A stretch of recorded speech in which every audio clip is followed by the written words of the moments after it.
200 தொகுதிகளுக்கு மேல் வெல்லுவோம். ஒரு கட்டத்துல 234 நாங்கள் வெல்லுவோம்.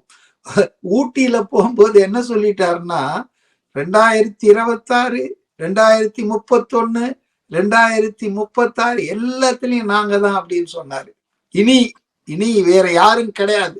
ஜெயலலிதா அம்மா சொன்னாங்கல்ல, கண்ணு கெட்டிய தூரத்தில் எதிரிகளே இல்லைன்னு.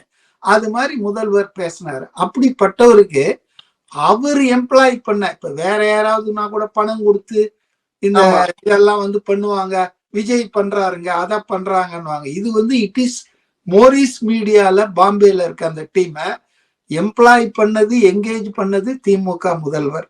அப்ப அவர் பர்சனலா எடுத்த அந்த கருத்து கணிப்புல அது அவருக்கு உண்மையா தானே இருக்கும். அவருக்கு அதிர்ச்சி, பயத்தை ஏற்படுத்தி.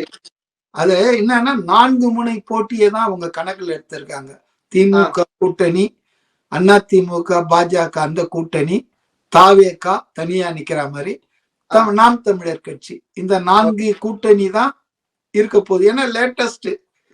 அப்ப அதுல பாத்தீங்கன்னா நான் சொல்ற விஷயம் பாருங்க, ரொம்ப அதிர்ச்சியூட்டும் விஷயங்கள்.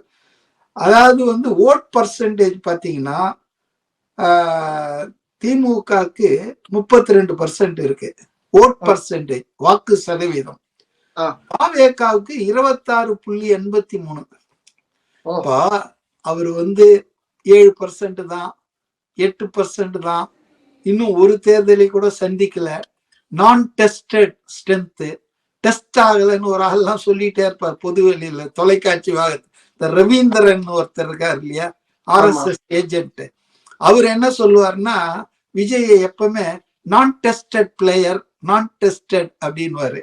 ஆனா இன்னைக்கு பாத்தீங்கன்னா 26.8, அதாவது 29% ஓக்கு எந்த கட்சிக்கு, தாவேகாவுக்கு ஒரு தேர்தலை கூட சந்திக்காத ஒரு வருஷம் தான் கட்சிக்கு 26.8னா 27% வச்சுங்க. 27% ஓட்டை வாங்கி இருக்குன்னா இன்னும் 10 மாசத்துல இன்னும் இவர் களத்துக்கே வரல, இன்னும் இவரு சுற்றுப்பயணம் தொடங்கல, மக்களை சந்திக்கல. இப்பதான் ஜனநாயகன் ஷூட்டிங் முடிச்சுட்டு முழு அரசியல்ல இறங்கி இருக்காரு. அப்போ 26, 52 ஆகிறதுக்கு வாய்ப்பு இருக்கிறத தவிர, இவங்கெல்லாம் 200 சீட்டு அப்படின்னு சொன்னாங்க இல்லையா, அதுல இப்ப என்ன தகவல்னு சொன்னா, இன்னைக்கு 70 சீட்டு தான் உறுதியா கிடைக்கும் திமுகவுக்கு அப்படின்றாங்க. அப்படின்னா இன்னைக்கு 133 சீட் இருக்காங்க டிஎம்கே. இப்போதே 60, 63 சீட் அவுட் ஆயிடுச்சு.